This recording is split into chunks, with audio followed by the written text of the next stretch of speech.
All right, good morning, Doug. We've got lots of news items we wanted to go through today, a whole bunch of them actually, but let me start off first with this little, I think, somewhat revealing clip about Trump talking about reshoring. Hmm. Here we Secretary Bessent has said that we don't need to return textile manufacturing to the United States. How do you see, like, a lot of your reciprocal tariffs are pretty big on those low-income countries? Yeah, no, I tend to agree. We're not looking to make sneakers and T-shirts, and we want to make military equipment. We want to make big things. We want to do the AI thing with the computers and the many elements. But the textile. That's basically it. I made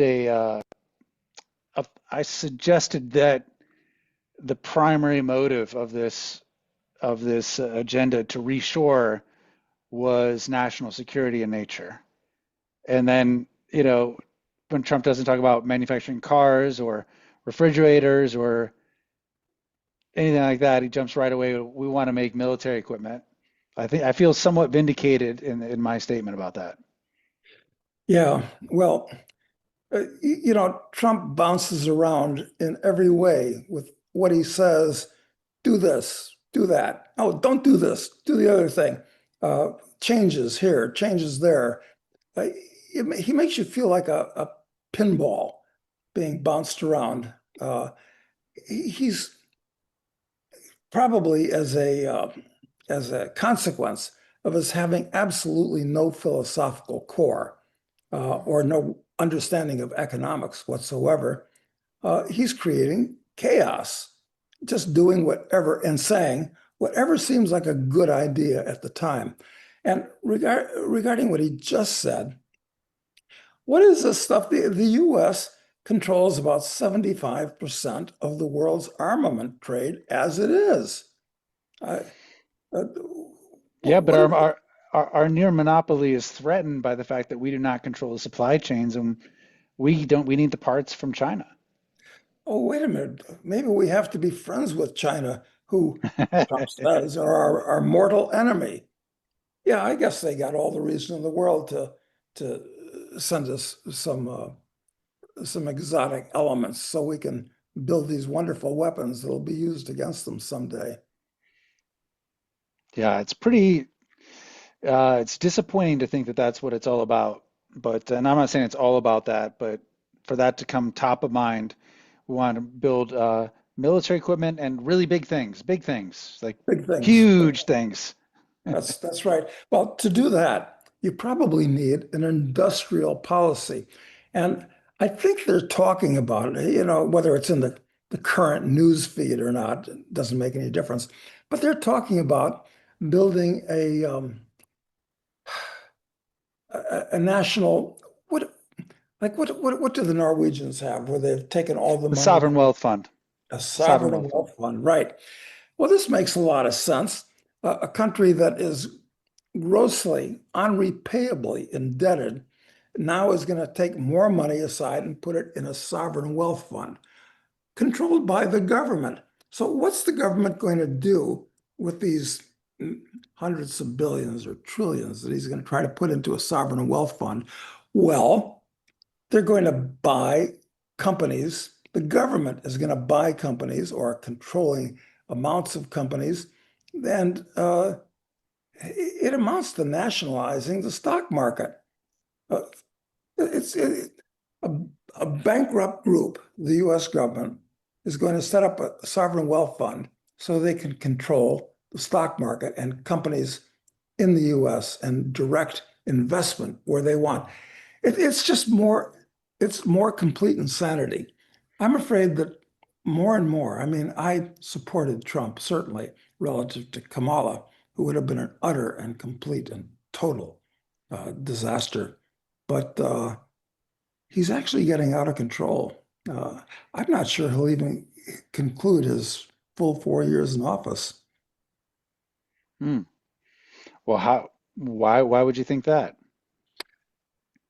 Because I think that things are going to become so chaotic and so crazy, in part because of what he's doing, like with these tariffs, that he will be evicted uh, by by by popular acclaim. Not to mention that the deep state will be working as they are now, actively against everything he does, whether it's good or whether it's bad.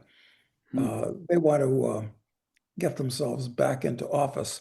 And these tariffs that he's putting on, you know, the income tax is not being cut. Other taxes are not being cut. Inflation is going up because as the deficit, currently 2 trillion, goes to 3, 4, 5, 6 trillion, which it will in the next few years, all of which is being monetized by the Federal Reserve. So in addition to that, now we're going to have a minimum 10% tariff on everything. So more and more wealth is being directed into the coffers of the US government, uh, which is increasingly bankrupt, oddly enough. And those tariffs make it impossible for uh, anyone to plan what's going on. Is it going to be a 10% tariff or a 50% tariff? And when you open up the container, what is the customs guy going to do? This is 10, this is 25, this is from here and there. And we're not sure about this one. Doesn't matter. We're going to sue you for whatever lawsuits. It's just more chaos, more stopping commerce, and reducing the standard of living of the average American even further with an additional 10 plus layer of tariffs for everything. Uh, Hmm. no, I'm less and less impressed with the Donald as time goes on. Well, yeah, the notion of him being pushed out by popular demand essentially is interesting because there are things that are happening that are really piss off the base. I mean, the the Maha crowd, Make America Healthy Again, are consistently being disappointed by the fact that no one's addressing the jabs properly.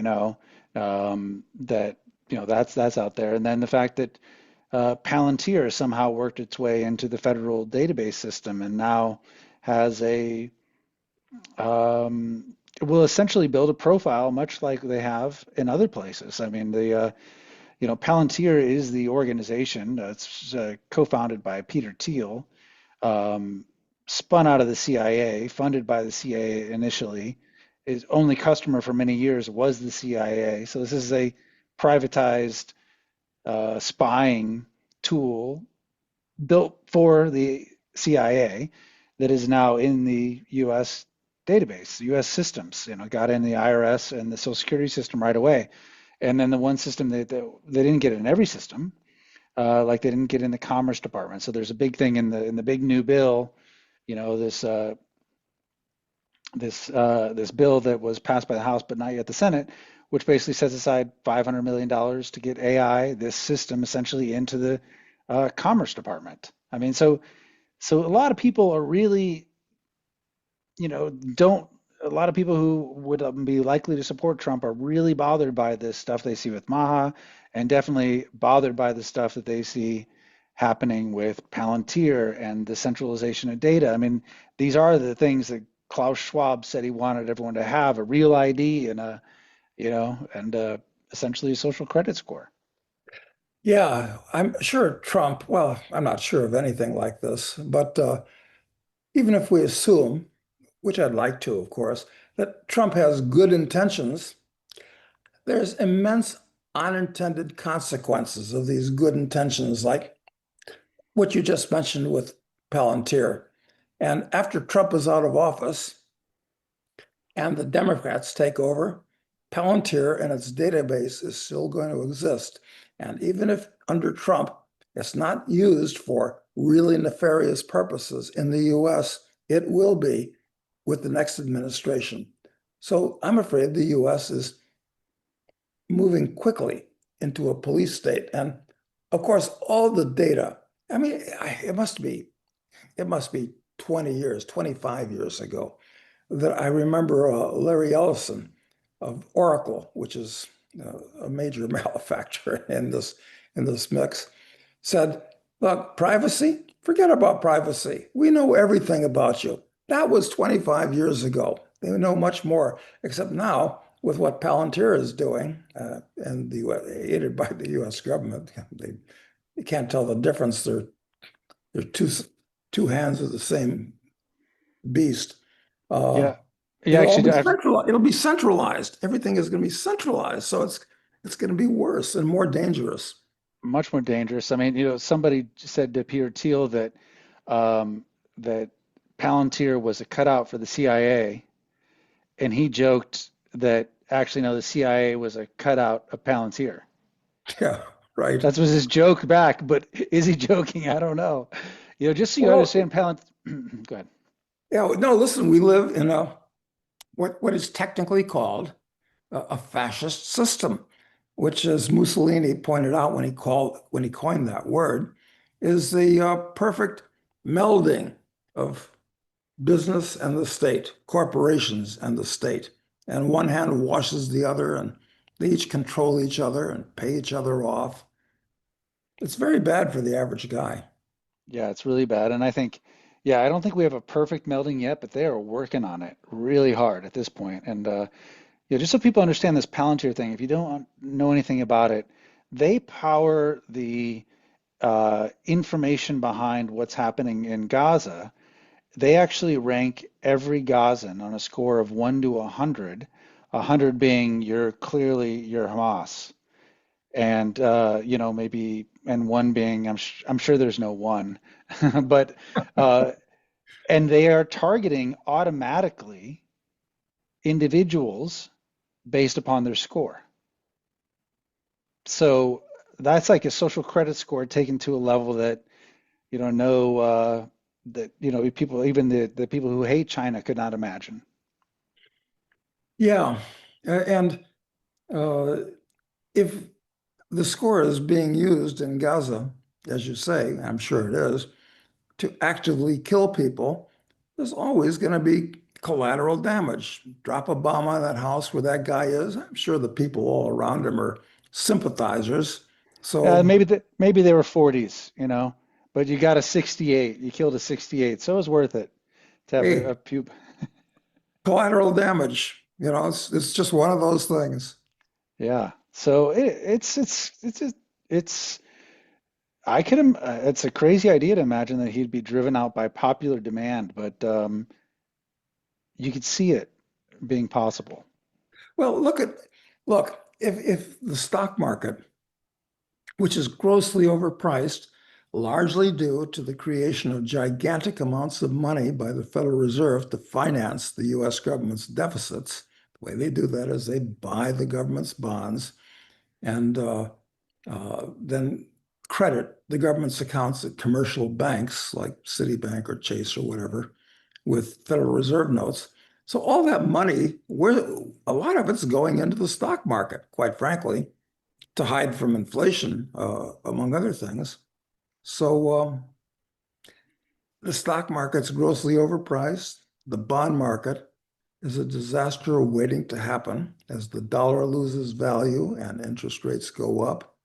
Uh, and the real estate market rests on, on a sea of debt. And as inflation gets worse, you're not going to be able to get a mortgage or afford one if you can get it. So we're looking at a potential catastrophic financial collapse. I'm not predicting that's exactly what's going to happen, and you can't predict the timing. But getting back to Trump is that when this inevitable financial economic earthquake hits, how are people going to react to? They're going to blame. They always blame it on the guy in office, even if it's not his fault. But in this case, a lot of it's going to be Trump's fault because of the Mm, tariffs, other things we talked about.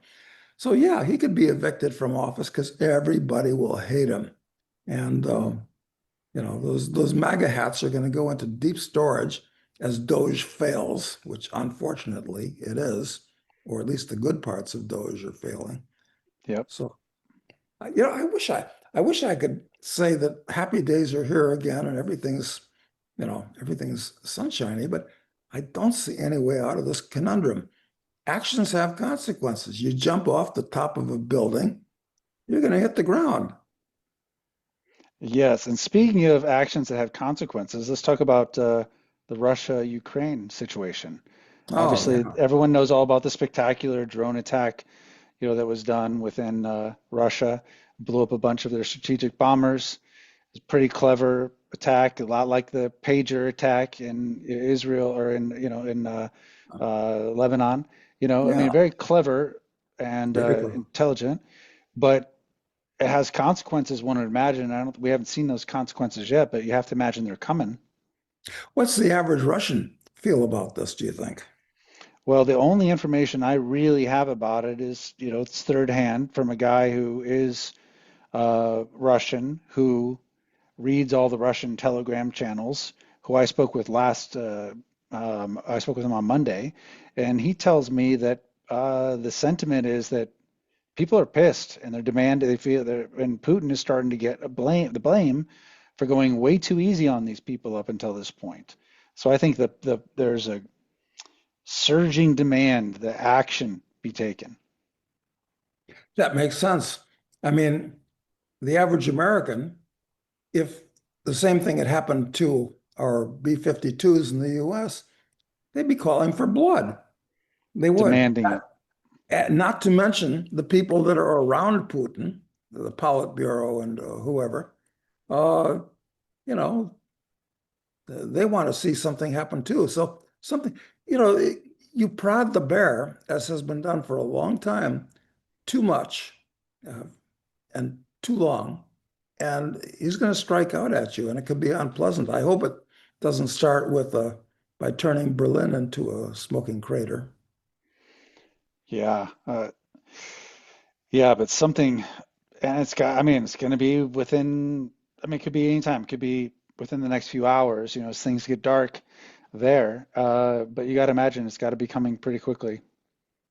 Yeah, I mean, Putin of all these Europeans, of all these European politicians, Putin is impresses me as by far the most intelligent, the best read, the most thoughtful, the most reasonable of all these people. And like the guys that like Starmer that runs the UK, turning it into a police state.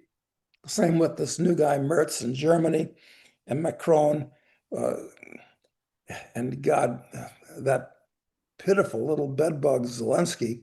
These are dangerous, horrible people. They're actually psychopaths looking to foment World War III. And they might just get it because of what happened recently. I don't know. We'll have to see. You have a couple of things you mentioned you want to talk about. One is about this Harvard professor apparently got fired, and professors, especially tenured professors, never get fired. What happened? Well, apparently, this woman, her name is, what is her name? Uh, it probably doesn't matter what her name is, but she was a professor at Harvard, earning $1 million a year, professor of ethics of all things. And it turns out that she's been fabricating things in papers and so forth that she's been written. She, so finally, she got fired, lost her cushy job, an ethics professor being kicked out for being grossly unethical. Well, okay, maybe things are changing a little bit at Harvard. That's Yeah, excellent yeah. to Her name hear. her name is Francesca Gino. Hmm. Francesca Gino. Well, Yeah, she can get a consulting job with a major corporation who'd love to have some Harvard's prestigious Harvard staff on there. Yeah. yeah. Well, it is good to see them fire somebody for obviously doing things they shouldn't be doing. So, and it is ironic, of course, that the ethics professor turns out to be pretty unethical. And I didn't make a note on this, but there's a Chinese student or Chinese background anyway that goes to Brown, which is an Ivy League college, and he's investigated this. And it turns out there are about 3,000 administrative staff at Brown. I mean, it's not a giant university, but what's this chap's name? And of course, the university has sanctioned him and is trying to prosecute him for pointing this out. This is where all the money is going, to layers of bureaucracy, administrators, basically warm seat fillers, cubicle dwellers. 3,000 at Brown? This is incredible. Yeah, I that's mean, shocking. it is a properly, listen, uh, ideally, if unless you're taking STEM courses, that's a little bit different. But a university should be a, uh, a knowledgeable and wise teacher transferring knowledge to the student, like Aristotle did at the Lyceum, or uh, Plato at the Academy in Greece. It's it's not a question of mass production of robots at huge expense. This is all, the whole system needs to be flushed. There's 11,500 students at Brown. So it's Oh, basically, more than yeah, I thought. yeah. But still, that's, an administrator for every four students. That seems like a lot. I would think so. I mean, each of those administrators, I could see they might have some value if they made the beds and cooked the meals, stuff like that for the students, but they don't do that. That's other people that do that. Yeah. You also mentioned to me something about Buckley passing away in this day in history, or Yeah. or maybe it wasn't this day in history, but Oh, let me see. This is what the Encyclopedia Britannica drew to my attention a few days ago. Um, anyway, here's a quote from there, or the New York Times, that Buckley wrote thousands of columns and articles. Yeah, I've seen many, many of them, thousands of them.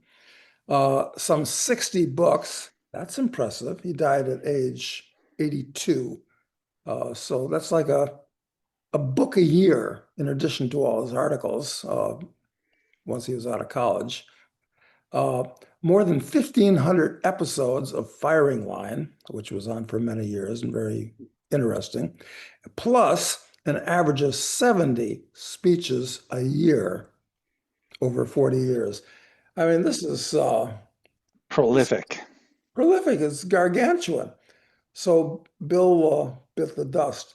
And I was a big fan of his when I was in college because he was so eloquent, knowledgeable, well spoken.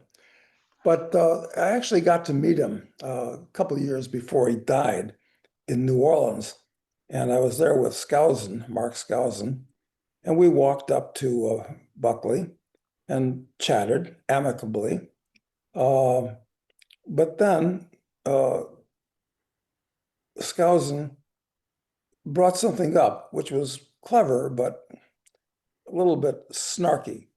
Uh, Mark said, Mr. Buckley, uh, you've said that you smoked pot, even though it was against, well, it was against the law, and it was against the law in the US then, just to see what it was like and have firsthand experience. And you did that legally, you said, on your sailboat beyond the 6 mile limit of the US. And my question is, how did you get the pot onto your boat from the US so you could smoke it ashore? Because it was possession is a crime also. And at that point, the conversation turned unpleasant, and Bill didn't answer the question and dismissed us both. So I guess my only and final meeting with Bill Buckley is memorable for the wrong reason. Well, I have to say, I'm impressed by people who are as prolific as he is. It kind of reminds Oh, me of, it's like a Mark Ford like character, somebody just really gets an enormous amount of work done, and not just work, but like a work that where there's a work product that exists in and of itself. A book, when it's done. And a lot of yeah, us go to work every day, and we just, we're busy, we get a lot of stuff done, but we don't have a body of work to show for it in the same way. And I find yeah. that The very guy, impressive. he really lived a full life. And we might ask ourselves, now that he's dead at 82, he was very confident that he was a Roman Catholic, which I used to be also. And since he was very conservative and a believer in dogma, I guess that he would have to confront the fact that he would either go to heaven or hell. And either one is for eternity, trillions, quadrillions of years in the future. I hope he didn't go to hell and is living in a lake of fire uh, or trillions of years into the future. I don't even like to have my finger burned by a match. Forget about being in a lake of fire for trillions of years. So I don't know. I'm sure based on that, Bill is in heaven. Well, let's. So you mentioned something from I don't know. I guess it was in the Wall Street Journal, written by an Elena Scott. You want to share? Oh yeah, right. Yeah, this was rather discomforting. So in the Wall Street Journal, there's this person named Elena Stott who is editorializing on something. Can't even remember. But I just took this sentence out of her article because I found it so disturbing and so typical of what the average journalist, whether we're talking about uh, uh, the Washington's Fag Hag publication, uh, uh, WAPO or the New York Times, or for that matter, the Wall Street Journal. So here's what she says. Sounding the alarm about a debt crisis has been great for companies shilling gold coins and fishy financial products, but has made smart, sincere people look silly when nothing happened. Financial markets equivalent of Y2K.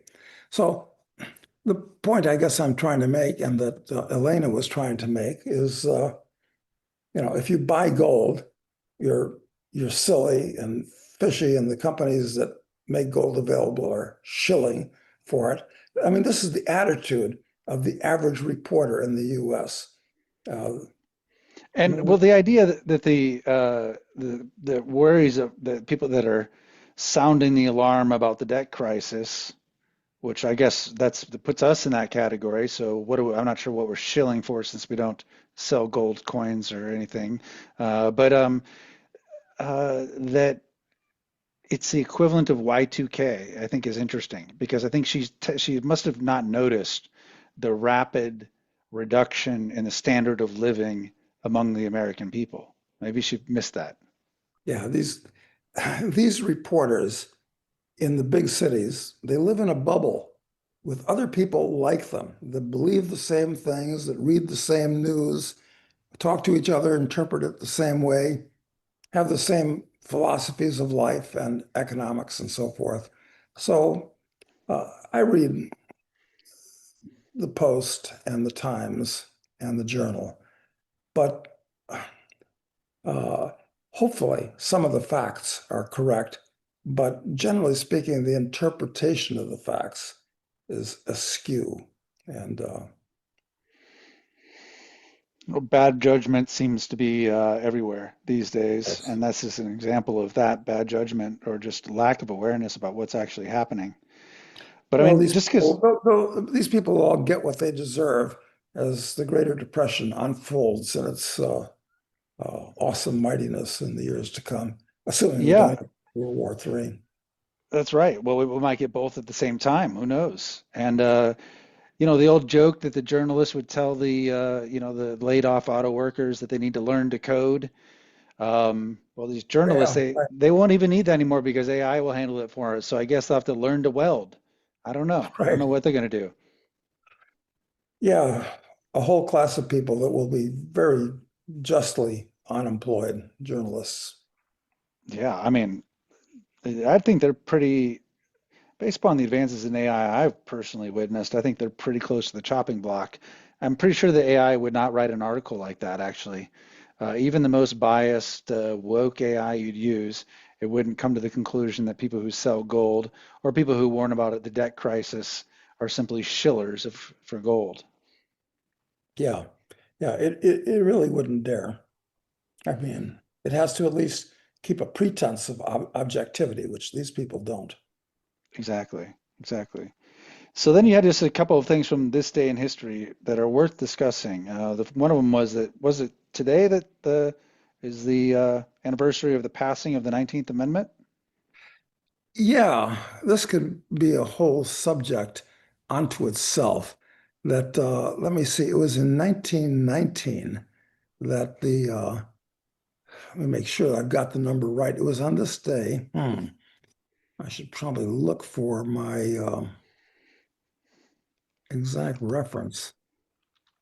I think it was this day in 1919 that the 19th Amendment was passed, which basically gave the vote to women.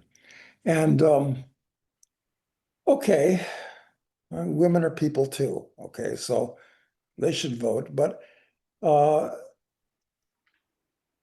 and I don't believe in democracy because it's really just mob rule, hopefully dressed up in a coat and tie, but it's still mob rule.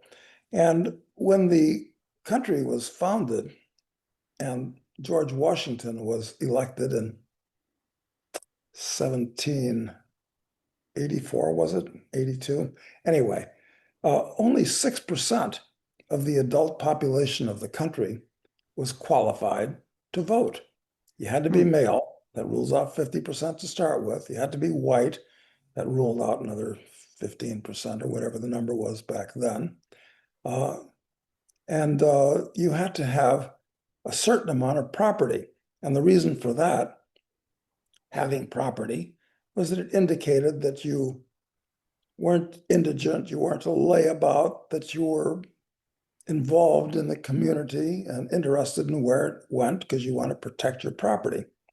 But now everybody can vote, uh, including non-citizens and people wandering through town that passive voting, but anybody can vote. So, right. of course, and it is interesting. I mean, politicians have always been uh, the worst kind of people, people that want power, rise to the top. But that said, the people that were elected to the presidency and higher office in those days when few people and oligarchy, if you would, could vote, um, that they were a much higher class of people that were elected by a much more judicious and well-selected group of voters. I mean, if the if the bottom of the barrel votes, you're going to get somebody pretty average. Well, like all the people that have run for office in recent years. But if just well-educated, wealthy people that are married to the community vote, well, they're going to vote for people like themselves, Right. well-educated, thoughtful people. So I guess the answer to the question is I'm against the 19th Amendment. Uh, nothing against women, but I want to limit. But I don't believe in democracy or voting to start with. So Well, I guess and neither does it seems did Ben Franklin. What is his aphorism is, it's something like democracy is two wolves and a sheep voting what to have for dinner or something like that. yeah, exactly. Yeah. So So founding fathers had the same idea that democracy, a pure democracy, was a serious problem. And you can see, imagine if you have all the property owners, but the property owners who have a stake and whatever in the community, then you have people who don't have the property but would like to have that property and outnumber them, get to start voting. Then of course, then you need an income tax to come in. Then you need special goodies, and you get the Fed, and you get all these other problems that come up. yeah, originally in the US, the government was financed totally, almost totally by import duties and excise taxes. That was it. And there was very, very little involvement of the state in the economy or the actions between people at all. But there's something called the Commerce Clause in the Constitution, And that was interpreted to allow, well, if the government's supposed to facilitate commerce, forget the exact phrase that they use. Well, all these wonderful regulatory agencies facilitate commerce, they say. So that's how it all started. And when did that happen? When did that happen? When was the court case that expanded the meaning of the Commerce Clause? Hmm. That's. I wonder what the exact year was. Hmm. Let's see.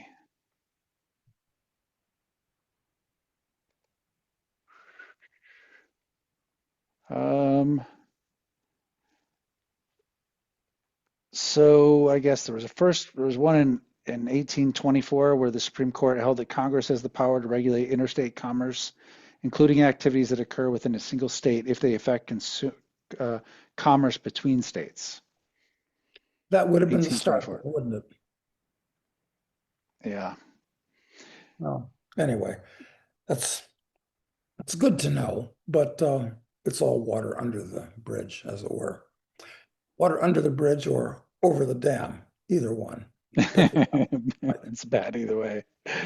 And also major World War II event this year or today, anniversary, right? You said it's the anniversary of the day that the evacuation of Dunkirk ended in Yeah, 1940. that's interesting. June 4th, 1940, 300,000, mostly British soldiers, were evacuated across the channel.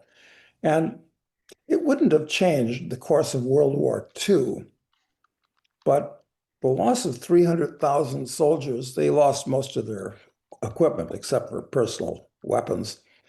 But those 300,000, if they had been captured by the Germans, well, it would have altered things for a while.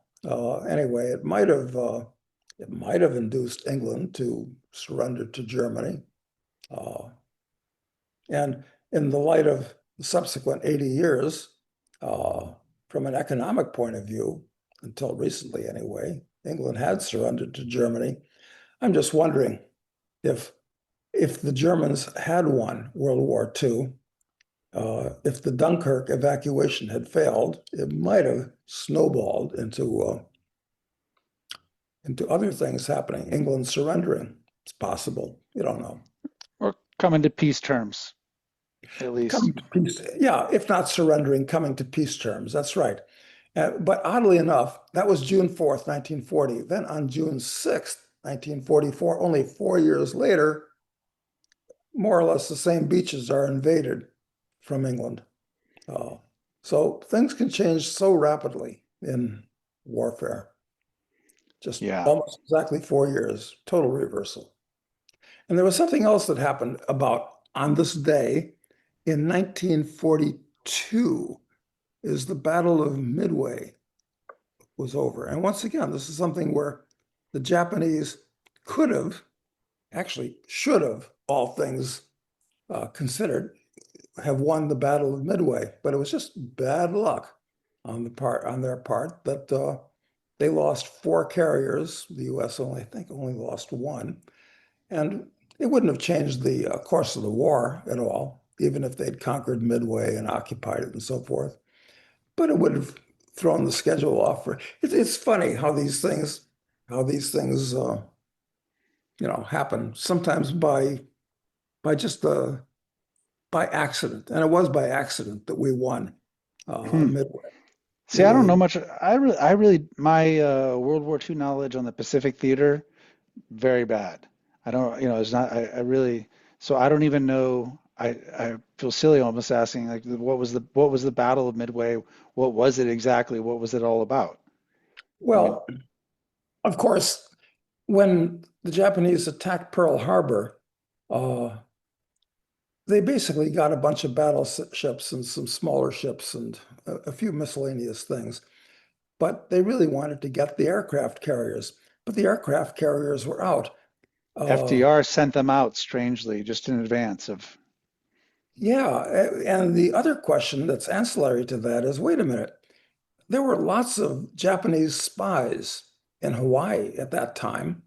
So if the carriers were obviously not there, why didn't the Japanese spies get in touch with Tokyo and say, wait a minute, the carriers are gone for Mm, your information? And they might have postponed at least that that attack. mm. So that's a question But I've always asked myself. Tried to read things about it, and I don't know why the Japanese didn't know that, mm, yes, of course, their radio communications have to be careful and codes and all this type of thing. But you'd think that a Japanese spy would have notified Tokyo that the carriers were gone. Anyway, here we are 6 months later, and the American carriers are all around Midway Island, which the Japanese wanted to conquer. And the Japanese had 4 carriers. Their pilots and their fleet were all pristine, well trained. And the thing was is that they lost when they lost 3, and I think the other carrier was damaged. They lost their best planes, their best pilots, much more important, 3 carriers, which the Japanese were not in a position to replace the way the Americans were. If the Americans, the carriers the Americans lost at Midway, there were already numerous carriers, and there were 100 carriers built during World War II by the holy Americans. shit. A lot, 100 Wow. carriers. But there were already a number of them under construction. So it just would have been a stumbling block, but a big one along the way. Good for the Japanese, bad for the Americans. Just what happened with Midway? It was the I'm trying to remember the uh, the American planes had were airborne. Jesus, what happened?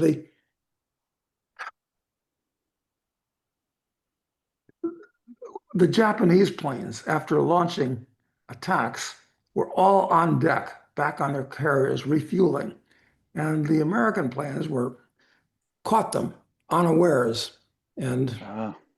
it, Get anyway, them on the ground. Get them on the ground. Can't defend the carriers. yeah, Easy yeah, exactly. targets. Wow. Yeah. Okay. So, the way it was planned out and looking at the pieces on the chessboard beforehand, yep, Japanese should have won that, but they didn't because Some luck. mistakes were made, accidents happened. Yes, and this is why we want to turn over the management of military operations to AI and Palantir in particular, so that those sorts of mistakes don't happen in the future. I think that's Yes, the way to think of about it. course. Well, at least it won't be turned over to DEI hires. Uh, Apparently, that phase of the American military's gradual degradation has been solved for the Yeah, time being. I was just talking to one of our file members stopped by today, and there's a lot of things you could say that are not good about what's happening with Trump. We when we cover them here, and people don't like it, but a good thing is clearly, I think we've seen the peak woke is gone. It's we're I think we're behind it now. It's really hard to see it becoming re-energized again to the extent it was then, and no matter who is president in the future. So. At least Yeah, at least that happened. got to look at the bright side. I mean, most of these DEI people have been evicted from the US government, and they're being evicted from a lot of US universities. So, I mean, these people are still around. They're alive and breathing and causing trouble in other places, I'm sure. Yeah. But got to look at the bright side. And Yeah. I always prefer looking at the bright side. Yeah. When the guy said, the guy's a British guy, and so he said, it's not a coincidence that shortly after Trump comes into office, the highest court in England rules that a man is a man and a woman is a woman, you know? But it took them until then to do it, until after, like, they get the cover of Trump, who was, and the popular support against this woke agenda. I think that that the Brits got the balls to do the right thing too. Yeah, of all places, because Britain really is turning into a police state, locking up grandmothers for posting stuff on Facebook that is interpreted to be anti-Muslim or whatever. So, Yeah, it's a mess. it's a mess. But what's your bet on, just to wrap up? What are your thoughts on what kind of response we'll see from Russia? Do you have any idea? Any thoughts? There's got to be a response for the reasons that we talked about earlier. What will it be? Because Putin is thoughtful and prudent, and he doesn't want World War III, but he's got to come up with a response of some type. I don't know. What would you do if you were in his position, having been painted into a corner, which is what they're doing?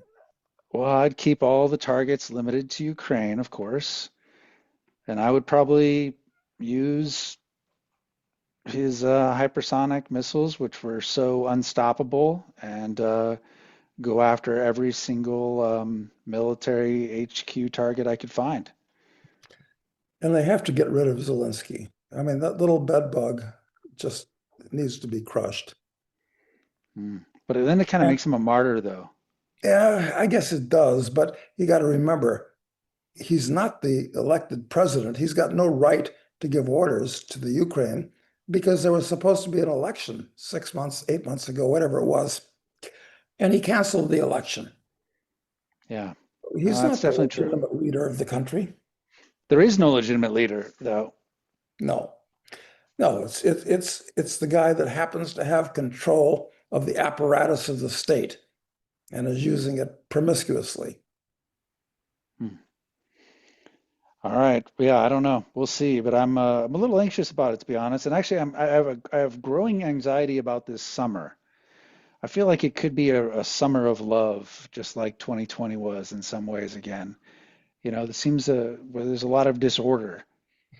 Yeah, but mostly nonviolent protests like the summer of 2020 E- was, I'm sure. Exactly, exactly. It's just about people, you know, wanting to be treated like human beings and respecting other people and their property, and no statues taken down or anything. And I'm sure Oh, it'll be fine.